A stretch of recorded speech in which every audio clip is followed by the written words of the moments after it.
Dans cette vidéo, je vous explique étape par étape une technique qu'il faut absolument connaître si jamais vous voulez mieux organiser votre garage, votre établi, votre atelier. Ça permet d'avoir un rangement optimisé en fonction de vos outils, du matériel que vous voulez ranger. Donc ce système, c'est le système de taquet français, on parle aussi de taquet à la française et on entend surtout parler l'expression anglaise qui est French cleat. Il y a énormément de vidéos déjà qui existent sur internet, donc moi le but c'est surtout de vous donner ma version de ce taquet français et de vous donner de l'inspiration avec différents modules que j'ai pu réaliser pour ranger certains des outils que j'avais envie d'avoir à portée de main. Déjà on revient un petit peu à la base, le taquet français c'est hyper simple, très ingénieux mais très simple, très basique. L'idée c'est qu'on ait deux morceaux de bois qui sont chacun coupés à 45 degrés. Le premier sera fixé contre le mur comme ça. Le deuxième sera fixé à l'arrière de tous les modules qu'on va fabriquer.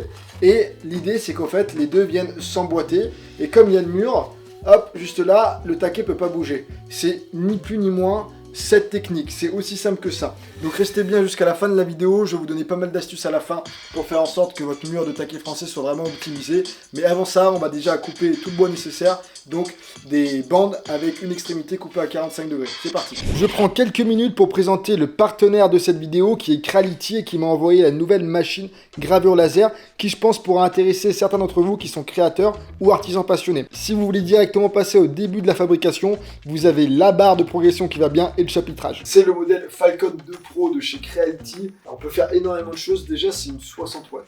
Donc avec 60 watts, on peut venir faire bien sûr de la gravure laser, mais même de la découpe. On peut venir couper du contreplaqué de 18 mm, ça passe. Il y a un énorme potentiel pour être créatif. Mais avant de vous donner les avantages de la machine, je reviens sur l'assemblage. Un point positif, ça a été justement le fait qu'il n'y ait pas beaucoup d'assemblage à faire. Lorsqu'on reçoit la machine, tout est hyper propre, vraiment, c'était au millimètre. J'ai simplement assemblé le côté extérieur, où vous voyez là, le film rouge, c'est un film protecteur. J'ai juste eu à assembler ça. Ensuite, on a juste à brancher l'alimentation. On doit brancher aussi l'air assist pour que ça envoie de l'air et que ça permette une découpe bien propre. Et ensuite, tout est bon. Il n'y a plus qu'à relier la machine au logiciel. De mon côté, j'utilise Lightburn. Et une fois que ça c'est fait, on peut attaquer directement les hostilités. Elle est équipée d'un ventilateur intégré. Donc ça, c'est top. Ça permet d'évacuer correctement les fumées. La précision est vraiment pas mal. Que ce soit bien sûr pour les textes, mais ça, c'est assez basique. Et même pour de la gravure photo, il y a un module avec un laser d'1,6 watts. Et ça permet de faire des détails ultra précis, même sur des surfaces délicates. Il y a un tiroir métallique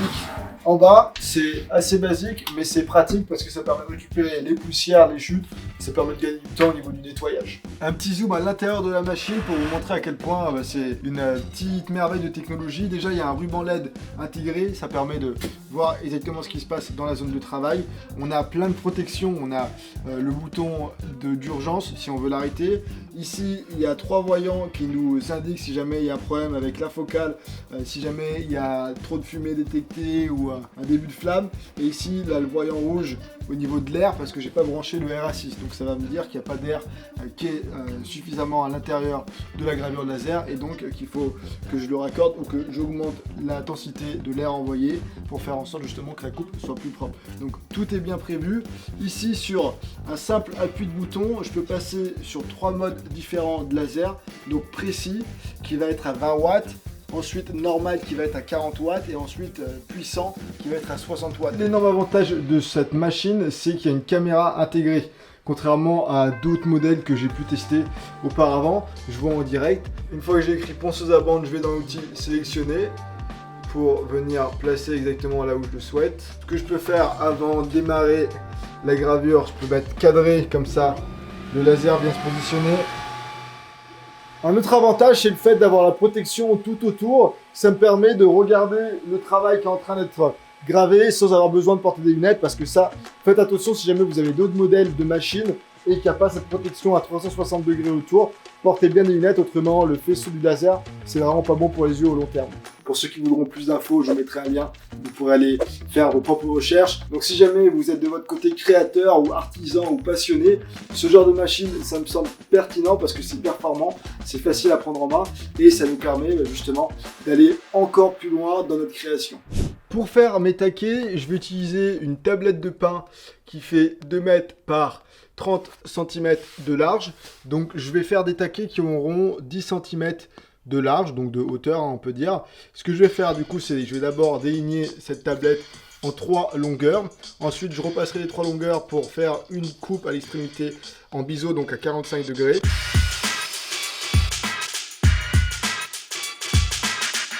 Ma première passe est faite, j'ai des bandes de 10 cm de large. Maintenant, ce que je vais faire, c'est que je vais mettre ma lame à 45 degrés pour qu'elle soit inclinée comme ça en biseau afin de faire mon bord biseauté.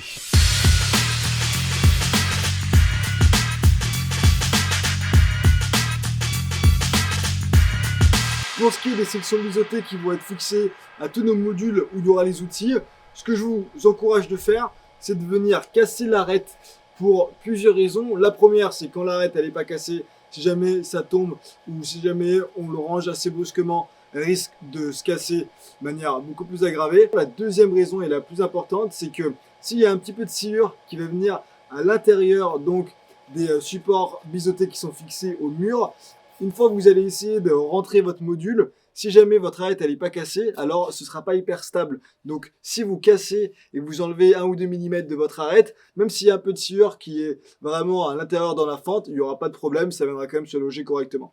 Donc pour ça, soit vous prenez un rabot, soit vous poncez si vous avez du papier ponce, soit sinon, si vous êtes avec votre scie sur table, vous avez juste à enlever vraiment un tout petit millimètre. Donc vous resserrez votre guide et ensuite vous pouvez repasser toutes vos sections en enlevant 1 mm ou 2 de l'arête. Je vais recouper mes taquets à 1 mètre de long, comme ça, vu que j'ai 3 bandeaux de 2 mètres de long, j'aurai en tout 6 taquets, ce sera parfait pour justement fixer les 6 taquets par rapport à la hauteur que j'ai disponible sur mon mur.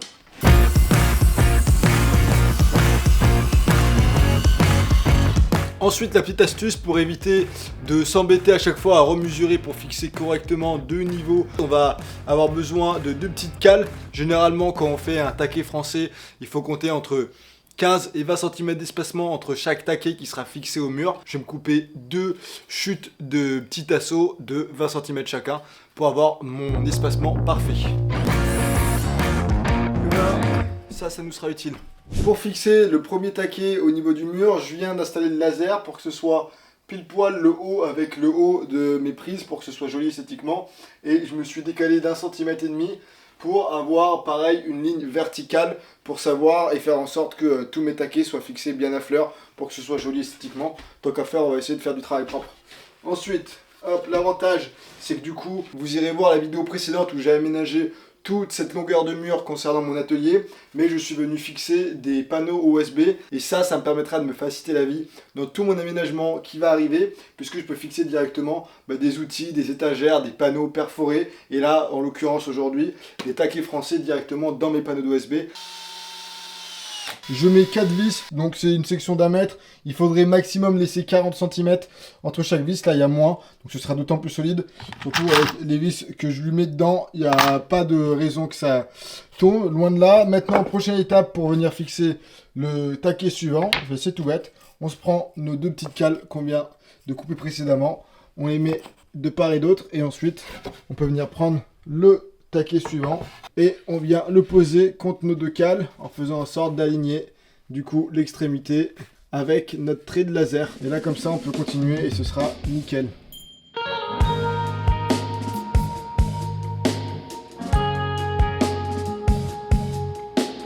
Bon alors pour fabriquer nos petits modules pour venir fixer les outils, c'est vraiment pas compliqué et il y a plein de manières de le faire. Vous pourriez par exemple décider de fabriquer une étagère avec des montants, ce qui permettrait typiquement de prendre chaque module de votre mur taquet français et de l'amener par exemple dans une pièce chez vous si jamais vous avez besoin du perforateur et vous pourrez le poser directement et ça tiendra debout.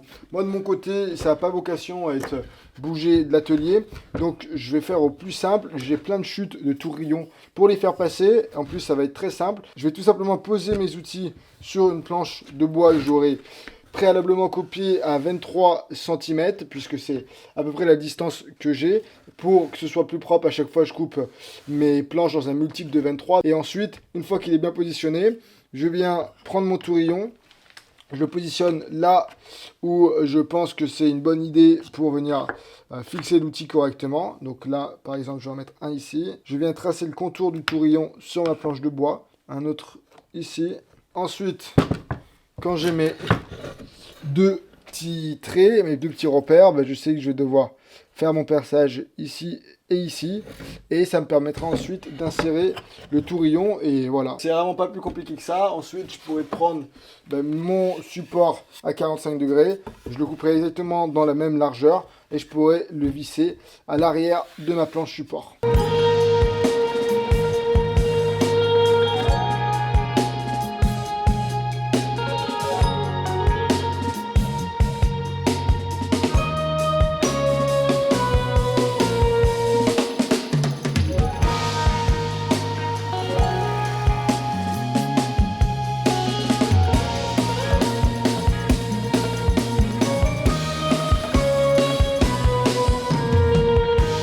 J'ai terminé de fabriquer une partie de mes modules, je vais vous montrer chacun, ça vous permettra d'être inspiré si jamais vous voulez fabriquer les mêmes. Ici, j'ai mon module pour l'essuie-tout. C'est hyper simple, si jamais je veux l'enlever, je peux tout simplement enlever mon tourillon et remettre une fois qu'il est vide. Ici, j'ai mon système pour la scie circulaire. Vous aurez pu créer un système à 45 degrés comme ça. Moi de mon côté, j'aime bien quand tout est à l'horizontale pour qu'il y ait une cohérence esthétique. Pareil, système qui est renforcé ici pour faire en sorte que ça reprenne bien le poids parce que mine de rien, c'est lourd une scie circulaire. Ici, il y a mon module EPI, donc j'ai facilement accès à mes lunettes et à mon casque pour l'audition, c'est important les gars. Là, j'ai mon module scie sauteuse, pareil, c'est tout bête, 2 tourillons, hop, et l'histoire est réglée. Mon module multitool, idem, 2 tourillons et l'histoire est réglée. La plupart du temps, vous faites 2 perçages, vous insérez les tourillons et il n'y a pas besoin de plus se prendre la tête. Là, c'est une petite étagère d'hiver, juste pour vous montrer qu'en fait, on peut juste faire des étagères, ça peut être pratique pour venir poser une boîte d'embout, un stylo, une équerre. Vous pourriez très bien vous faire un petit module et fixer une barre métallique sur le module si jamais vous voulez mettre des tournevis par exemple. Là, c'est mon module pour le perfo, 2 tourillons, pareil, module 6 sabres, 2 tourillons. La ponceuse à bande, j'ai mis une étagère en plus et 2 tourillons pour faire en sorte qu'elle reste bien stable à l'horizontale. Je vais vous donner 2-3 astuces qui sont hyper importantes si jamais vous ne voulez pas galérer ensuite à changer les modules de place. Puisque le but de ce système, c'est que ce soit évolutif. Donc déjà, première astuce, c'est de faire en sorte d'avoir tous vos panneaux qui fassent exactement la même hauteur. Puisque ça vous permettra de mettre un panneau sur le rang du dessus ou le rang du dessous plus facilement sans que tout se casse la figure. Donc là typiquement j'ai 23 cm. Si vous avez par exemple un outil que vous vouliez mettre à la verticale comme ça, alors vous pouvez très bien décider de doubler. Donc au lieu de faire 23 cm, vous faites 46 cm. Donc ça c'est possible aussi. Ça prendra 2 supports de taquet français, mais au moins vous aurez respecté le même espacement. Pareil, faites en sorte d'utiliser les mêmes largeurs de taquet français partout. Et à chaque fois, moi, ma petite astuce, c'est d'aligner le haut de mon module avec le haut de mon taquet français. Comme ça, au moins, je sais que j'aurai la même hauteur au-dessus de chaque rang de taquet français. Ensuite, en termes de fabrication de modules, il y a énormément de possibilités.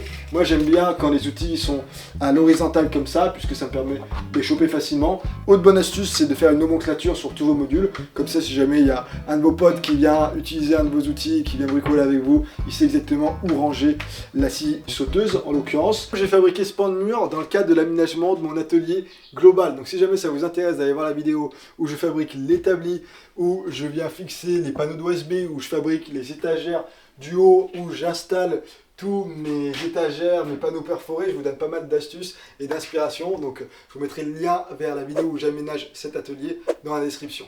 Et voilà l'équipe, j'espère que la vidéo vous aura plu et que vous aurez appris une technique ou du moins plus d'astuces et que les modules que j'ai fait vous auront inspiré. Pour ceux qui veulent une vidéo dans laquelle je vous donne 50 astuces de bricolage et d'atelier, ça se passe dans la description. C'est gratuit et en plus d'avoir la vidéo, ça vous permet de rejoindre la newsletter que j'envoie une fois par semaine environ à plus de 10 000 passionnés de bricolage. J'envoie des bonnes astuces, des bons plans quand j'arrive à négocier des tarifs intéressants et également je réponds à certaines de vos questions fréquentes.